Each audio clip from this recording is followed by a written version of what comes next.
Thank you for joining me on the Fire Rescue Wellness Podcast. I'm your host, AZ. I find the research and resources and then provide the fire service with the so what, now what, to ensure the health and well-being of every member of our profession. Together, let's thrive. Hello, everyone. It is AZ again with the Fire Rescue Wellness Podcast, episode number 10. And I am here today with my friend Troy Torrence, that is an embedded civilian with the Indiana State Police. Troy, tell the people hello. Hello, everybody. As always, I kind of try to start with just how I know the person that I'm speaking with.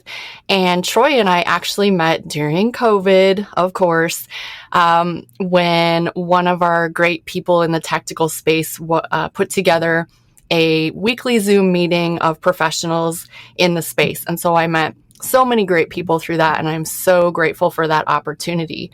But as always, we're going to start with our rapid fire questions. So Troy, tell the people, who are you? Well, again, I'm Troy Torrence. I am a health management specialist. I am a civilian that works in the training division at the Indiana State Police. I say that I wear many hats, and that is what I do. I do everything from physical fitness at our academy, so I am their strength and conditioning coach, teaching them about mental awareness, strength and conditioning. I also do the return to duty physicals, trying to get our officers back to duty, so I am the liaison between our psychologist and our medical doctors. I'm also in the hiring process, getting all of our applicants ready, and then getting them to the academy from start of a physical fitness all the way until they are actually going through the hiring process through medical, psychological, and toxicology. And then also working with all of our civilian and police employees for any health and wellness that they have. So I serve 92 counties and about 1,200 police officers and anywhere from 300 to 400 civilians. Holy moly, I had no idea. I knew you had a big agency, but I had no idea. Whoa. All right. So, Troy, what sets your soul on fire? My soul, it's probably similar to what LEOs and the first responders. I just love to help people. I mean, that's my passion I've had. I own a CrossFit gym on the side. I've been doing that with my wife since 2009. Got into the field of strength and conditioning because I just love training and love sharing that knowledge. And no question, as they say, is a dumb question or a first question. I may have heard it a million times, but I try to answer it like it's the first time I've heard it. And I truly believe that's why you're so good at what you do. You are just so absolutely skilled at communicating with people. That's my opinion. And so, Troy, last question. How are you changing the world? One person at a time, I guess. I mean, that's all you can do. I don't know how else to change the world is through conversation. Derek Woodsky had a great talk at one of the Summer Strongs, and he talked about just leaning in. And that one really opened my eyes and my ears to just sit and listen and be that person and lean into the conversation. Put your phone down and be present is key.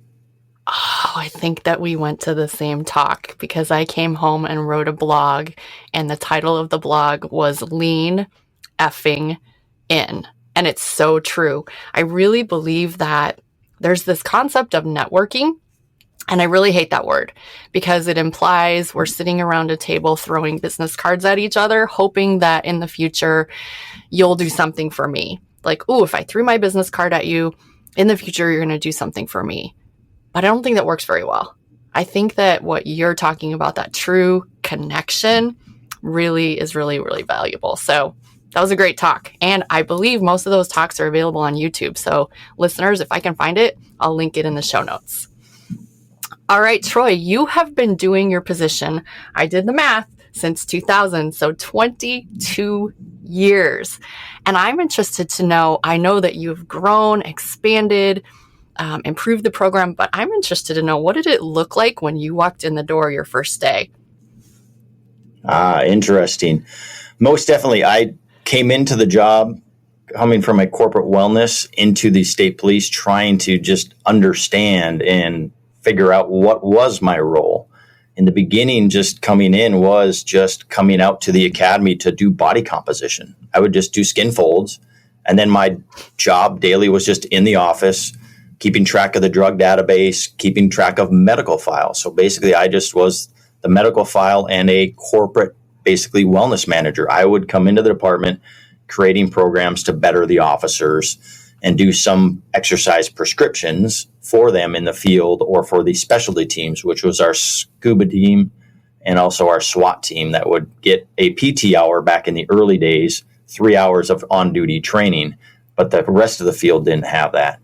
That eventually transitioned later in my career. And then Lieutenant Dudley, who died in line of duty in 2006, he was the academy commander in the early days, and we went to a training in Ohio, and we got to talk like who we are, what we do, kind of like we are now. And he said, "You're a strength coach? Why aren't you out here at the academy?" I'm like, "I don't know. That's kind of your job." He goes, "Why aren't you out here?" So ever since then, in about 2002, because I started in 2000, I was more of a fixed role of actually coming out and actually being able to take the lead in some of the physical training. Then eventually I managed and took it all over, where he would lead from the front in the beginning and then turn it directly over, and we could build a strength and conditioning program within the academy.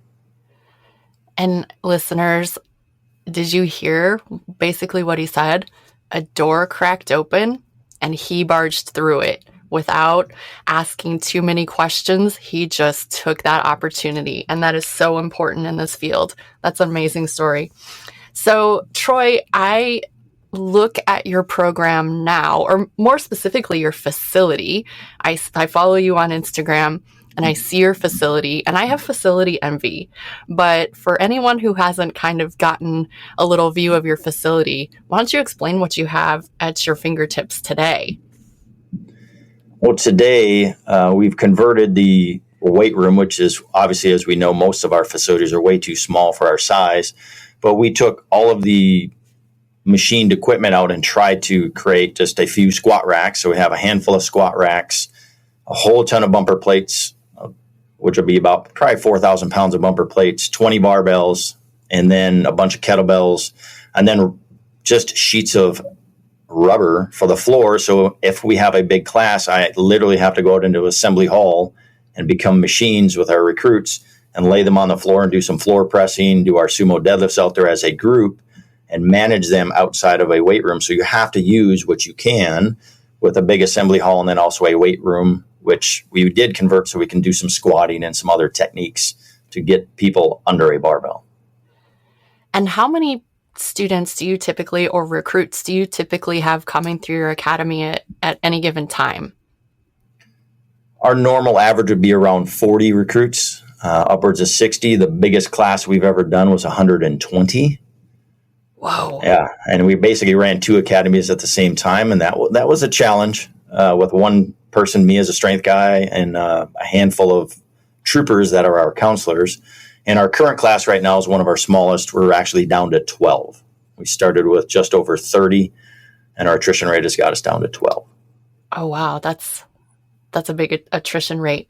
Tell me about you just spoke about your counselors. Are those similar to, say, like a TSAG facilitator, or are these people that are just sort of interested in health and wellness? Tell me about those counselors. Yes, our counselors come from the road. They come in for an interview. They get to do a physical fitness assessment that I put them through. Just a little bit of it's just to see how fit they are, kind of test their mental capacity with the physical fitness. And then they sit through an interview, and then they become a counselor. So they're a trooper that worked the road, could be anywhere from 3 years all the way up till, gosh, if you want to come in when you're 20 years on the job, you could.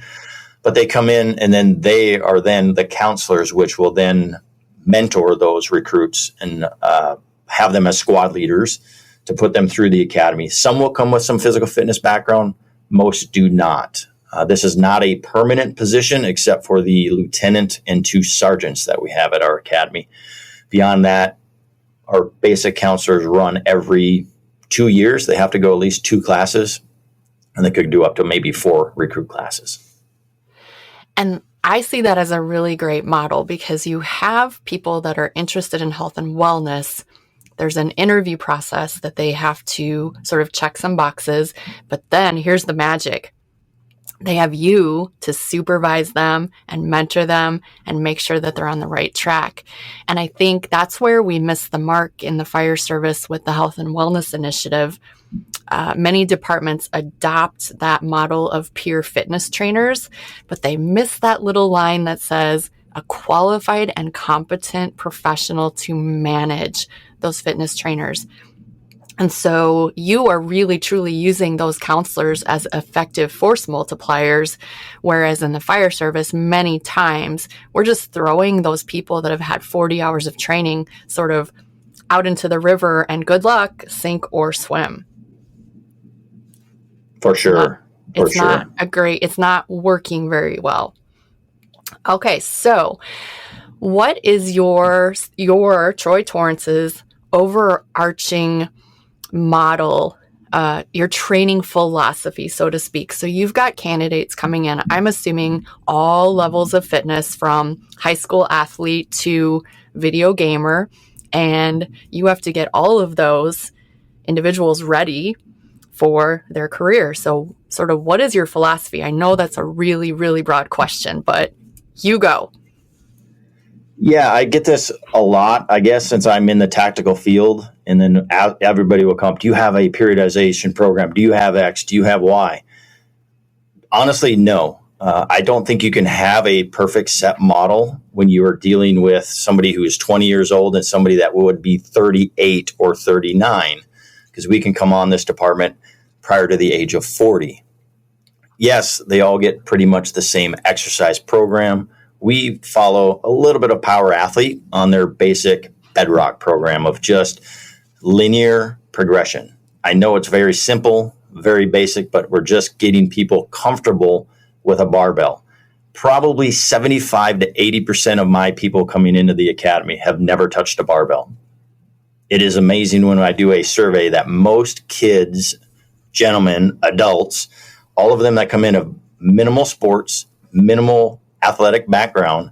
So we have to start with basic general physical preparedness and then teaching them how to just basically squat. How do I pick up a barbell safely in a sumo stance? Because it's a little bit easier to teach. Plus, from a tactical perspective, we like to sumo pull. And then a floor press, because it's very simple to do some floor pressing. And then sugar in all the other fun stuff with cardio and assault bikes and rowers. Did you by chance, Troy, see Dr. J. Dawes and Joe Alamemi and Dan Bornstein's talk at Tactical? I missed that one. I think my sergeant Cox went to see that one. Yeah, so the premise of it, Dan has been talking for the last couple years about how the level of physical fitness of recruits coming into police, fire, and military is actually becoming a national safety crisis, meaning the level of fitness is so low and we're all going to the same well. We're all dipping from that same well. The level of physical fitness is so low that it's becoming actually dangerous. And so it's interesting. You're seeing a little bit of that on the police side too. We're definitely seeing it in fire. So let's talk about those recruits for a second. Would you say that most of your recruits are eager for the direction? They're excited, like, wow, I have a strength and conditioning coach. I have a wellness program. Are they excited for that direction and support? Or are they sort of thinking, this is something I have to endure. This is something I have to get through so that I can get to the real stuff? Interesting question. From our standpoint, the way I have developed this with our current academy staff and the previous ones was trying to make our PT, because early days, probably prior to me coming on, and maybe some of the early PT that we may understand would be more of a discipline style of PT, where you just come in and just hammer them into the ground as much as you could, until you now come in with a strength and conditioning background and actually tell them the why. I know this generation is more of asking like a 4-year-old, why? Yes. I'm opt to awesomely tell them why we're doing this. And this is the aspect, or, hey, this is going to be where I'm going to try to take your soul. I'm going to put you on this assault bike for 1.5 miles And can you do it under 3 minutes and 30 seconds? And that's the one from Power Athlete and John Wellborn. So we assess our kids midway through the academy, so they've got some conditioning, and then just some basic long endurance sometimes, just to test mental capacity. And we explain why we do it. So it's not just, oh, we're doing this. Plus, our academy staff also does the work with them. So we don't just assign these recruits work. We actually train with the recruits, or we'll do the workout prior to.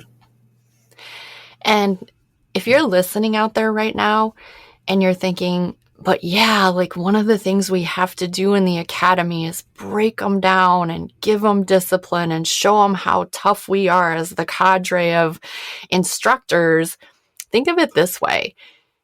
The academy is really an opportunity to instill a love or a tolerance of health, wellness, fitness.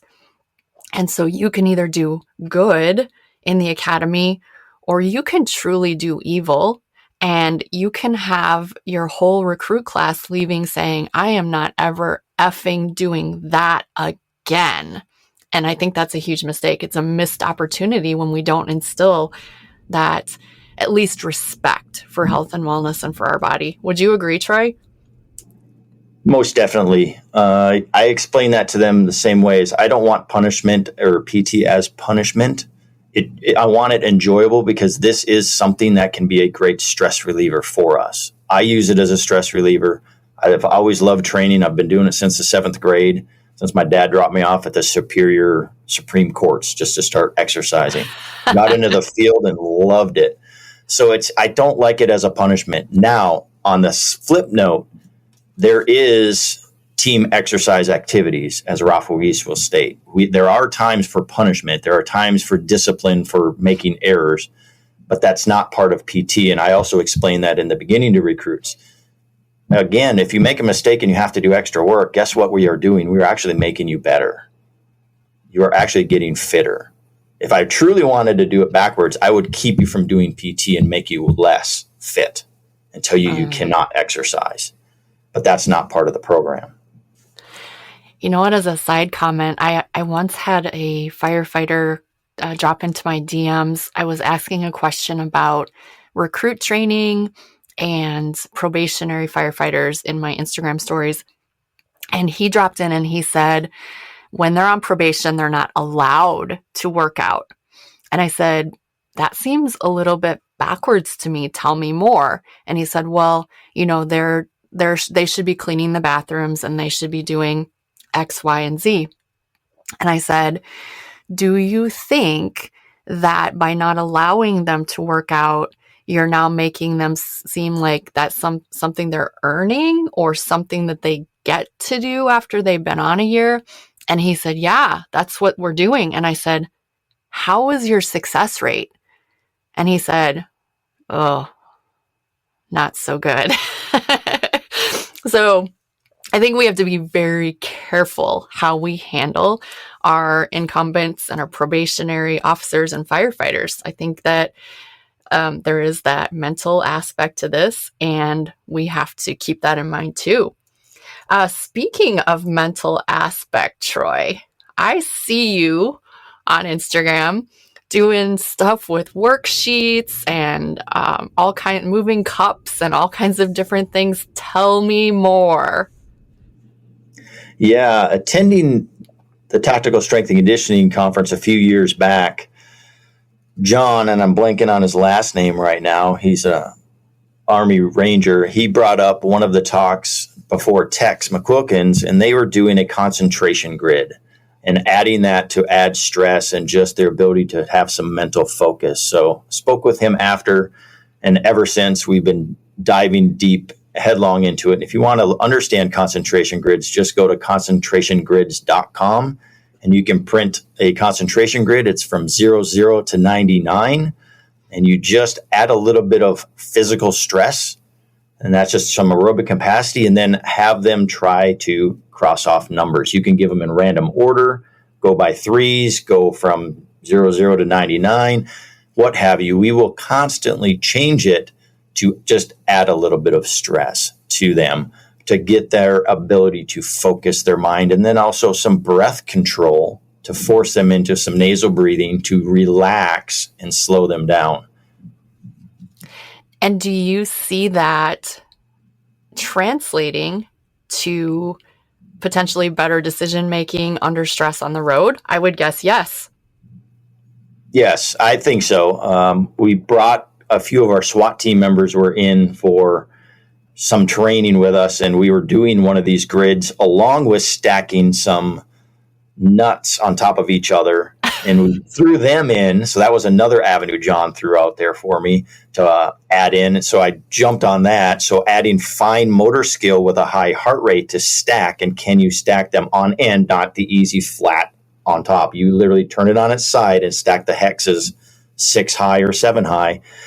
Now you truly have to focus mental and physical with your fingers and dexterity with a high heart rate. So maybe 10 calories on the echo bike as hard as you can, or row, and then sprint up, do it.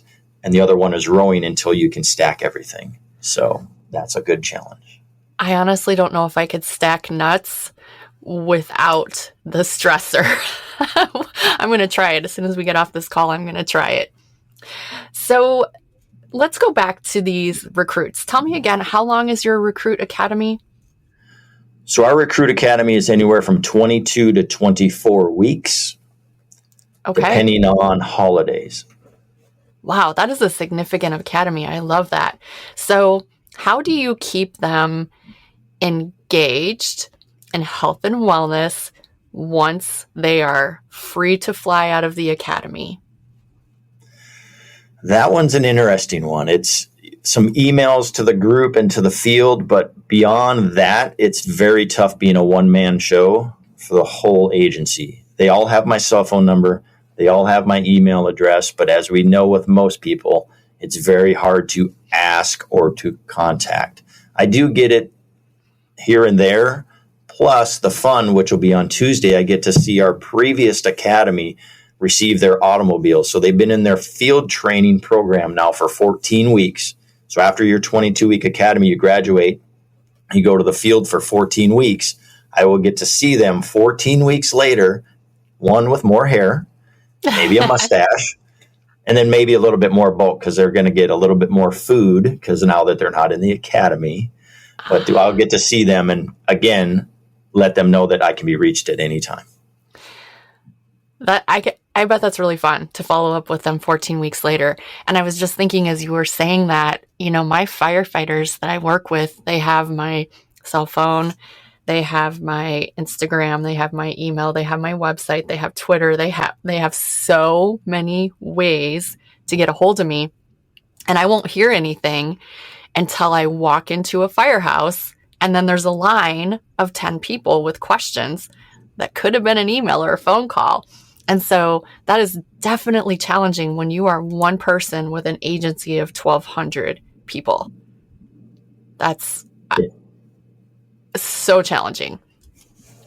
It is, but I love the challenge. There are works in the process of trying to add TSAC or tactical strength facilitators. We were looking at that prior to COVID, and that got kind of waxed. My ultimate goal would be to have one at each district. I have 14 districts in the field.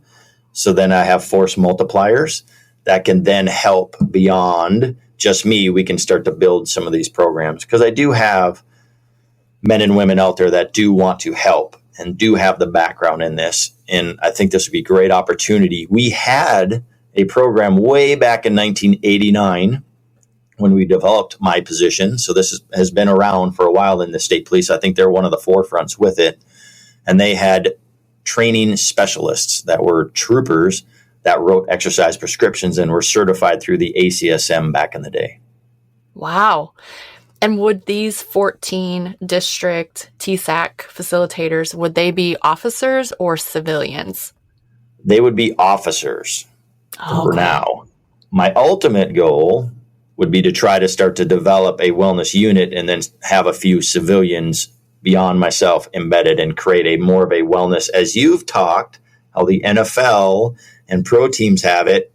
I am trying to create that model within state police of Here's how we can better our performance and our numbers in healthcare, mental, all of that by having more subject matter experts in as a civilian role on our department.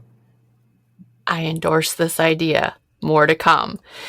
So, Troy, what would you say were some of your great successes in your 22-year stint with Indiana State Police?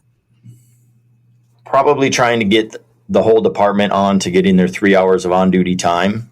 We knew it would take some time, and it was probably 10 years, and getting the right person in the right spot in the administration that got promoted up the chain, which was one of my captains who made it to lieutenant colonel, who stated if he made superintendent, I would be a very busy person, which I already was. But adding that 3 hours of PT, I think, helped. It is tough for some districts to get our officers to be able to utilize it just due to coverage and things of that nature.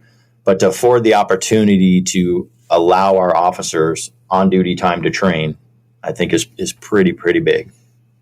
And that to me shows an actual investment in the officers, not just lip service, not just we care, but we care enough to give you the time. That's important. And while you were saying that, Troy, I was wondering, do you have any fit for duty requirements once they're out of the academy? Or is there any subsequent years where they have to hit benchmarks at all? Currently in Indiana, we do not have that.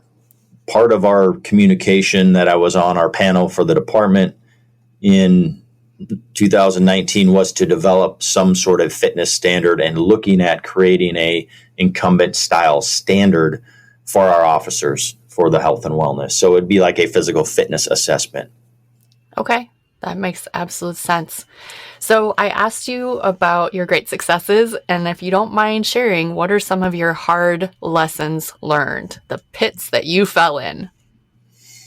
A lot of no's, obviously, in the beginning of trying to get, one was probably just equipment, knowing what we had and just begging and borrowing, and you just have to keep asking. I think that's the hardest thing, that being a civilian in the role, there is no per se budget, but there is like unlimited money per se. You just have to keep asking. And the first time I asked for money, I had a big, huge list. I cut it in half, sent it to my boss.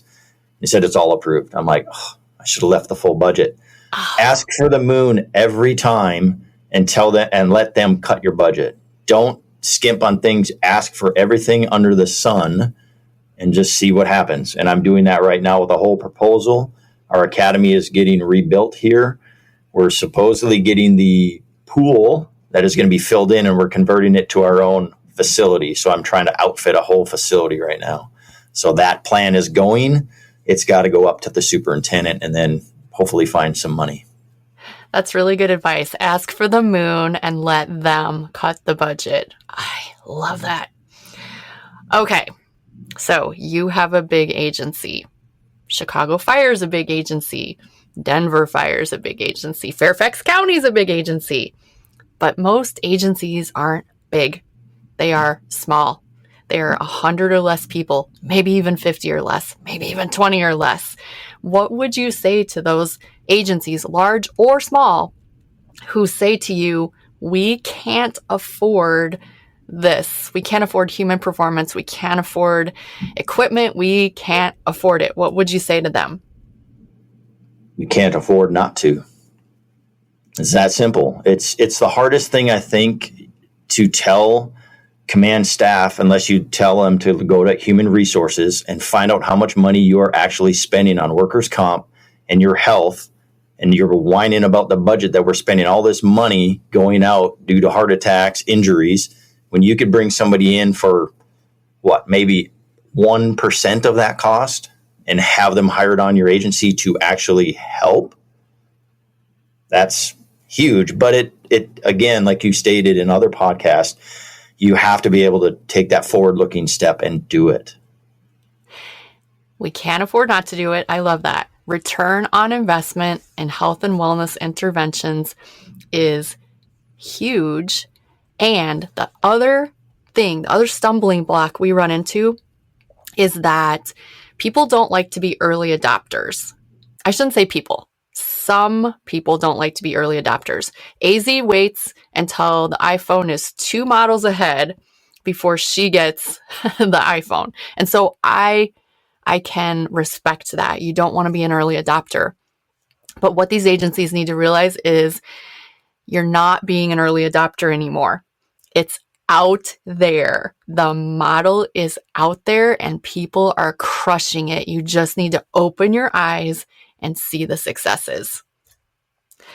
So we're going to start wrapping up here a little bit, Troy. I'm going to ask you about your CrossFit affiliate. First of all, that's really exciting that you have that business, but how much of sort of the actual CrossFit principles would you say that you use with your officers? Some, a lot, not so much? We use part of the methodology, meaning I love their slogan. I mean, the early days, I just heard it on the podcast of Power Athlete, was the unknown, training for the unknown and unknowable. Yes, I love that. Profession, exactly. This profession we are in law enforcement and fire and everything, is you do not know what the next call is. Is there going to be 1 guy, 2 guys, 4 guys? Is he 300 pounds? Is it a heart attack?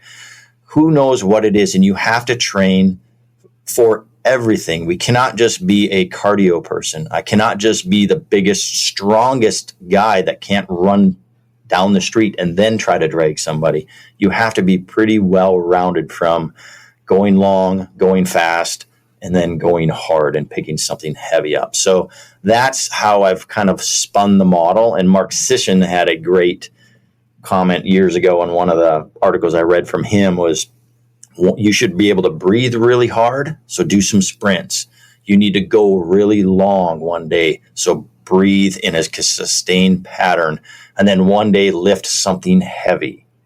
So my goal for everybody during the week is to touch one of those each week. Lift something heavy, go really, really fast and breathe hard, and then just do some long, slow, steady work to work your heart. Love it. One of the projects you've also been involved in for, I think, almost 2 years now is the Center for Mindfulness, which I think is amazing. Every Wednesday night, there's a Zoom call with someone that is an expert in mindfulness or breathing or whatever. Tell me about that project. How did you get involved? And, tell the listeners maybe how they could get involved in that as well. Yes. Robert Olemiller and then Fleet Mall, they both came to Indiana and were talking about mindfulness and how it works within law enforcement. And they have a company called the Centers for Mindfulness and Public Safety. They slowly started just before COVID, talking, and we sat through a few things with our chaplain, Father Coffee, and they eventually decided to host a Wednesday night Zoom call just to help officers. And that's any officer, firefighter, social worker, EMS, anybody in the service in Indiana can join in the call every Wednesday night at 8 p.m. And they have a meeting. If people would like to join that in Indiana and possibly outside of Indiana, they can just email me and I can forward that to Robert Olemiller and we can get them online. And it is basically a 1 hour, could be a presentation from somebody like you, which we had AZ on. Could be. Was awesome. And then last night we had Kimball Richardson talking about suicide prevention. So it was a great talk last night. And then it may just be a whole hour of just working breath work, from box breathing to straw breathing, and the importance behind it and the science behind it. I love me some science. That's amazing. Yeah, it was a great honor. I presented at their online conference Troy and I both did last fall. And then I did have the opportunity to speak about a month ago at their Wednesday meeting. So check it out. Email Troy. We'll put all of the information in the show notes. All right. So I have one more question that might seem a little broad, but there are not a lot of opportunities for a civilian strength and conditioning coach, dietitian, physical therapist, athletic trainer, mental health professional to simply walk into a career. I made that sound like it was simple. Let's back up. There's not a lot of opportunities to apply for a job, that already exists. And so Troy had that great opportunity. He seized it. He made something out of it. But in my opinion, many of these people are going to have to create their own opportunities within public safety. And so do you have some top tips as a civilian of how you might go about doing that if you had to? If I had to, and I didn't have my current position and I really wanted to work in law enforcement or fire, it would be trying to find out the most I could of maybe my local city, do a ride along, get to know my police officers, get to know my firefighters, let them know who I am. One big thing that I was taught by my father is donate your time, give away stuff for free, show them you care, and that may or may not come back to you, but you are giving away some of your knowledge, and that gives them the interest and know-how that you are interested in working with them. Sounds an awful lot like creating a relationship, which is what I kind of harp on all the time. We can't be trying to sell someone our services. We need to create a relationship with them, find out if they actually need our services, and then provide a solution, which that solution will ultimately have a price tag. But creating a relationship out of thin air is difficult, and you have to play the long game. And I think I like your dad. He gives good advice. All right, Troy, is there anything at all that I should have asked you about that I screwed up and I didn't ask you about? I think probably my dogs. Oh, you are such a dog lover. Tell me more. Oh my goodness. Doggies. Tell me more about the dogs. I love the dogs. So, yes, I have. Well, I can't say I have. I will say my wife, Pam, has 3 dogs. I don't have them because she owns them all. We have Flynn, the rat terrier, and he was Flynn as Count Chocula. He was a crazy little guy. Then we have Lexi, another rat terrier. She's like 9 years old. She's our chaos girl. And then the love of my wife's life, not me, it is Hugo the boss, and he is a French bulldog, and he was 5 years old. And if you follow Troy on Instagram, every once in a while you'll get to see Hugo at the CrossFit gym. Hugo is a boss. I do love him. Troy, I'm so sorry I fell really short on my interview skills today, not asking you about the dogs. Oh, well. All right, let's start wrapping up, Troy. Tell the people how they can get a hold of you. Give us your social media or anything else that you would like to share. Sure. The easiest way is probably Instagram. I'm on there with just Troy Torrence. I also have for the Indiana State Police is ISP Health and Wellness. And then we also have our academy, which is ISP_academy. I'm on LinkedIn, but I really have no clue how to use it. I'm just kind of on there liking some stuff. So eventually I'll get with AZ to help me out on that. No. You don't want me to help you on LinkedIn. That's Megan Lautz. She is the millennial for LinkedIn. I am terrible. All right. Troy, it has been my absolute pleasure to talk to you today. I'm so happy you agreed to do this. And for now, AZ and Troy Torrence are out.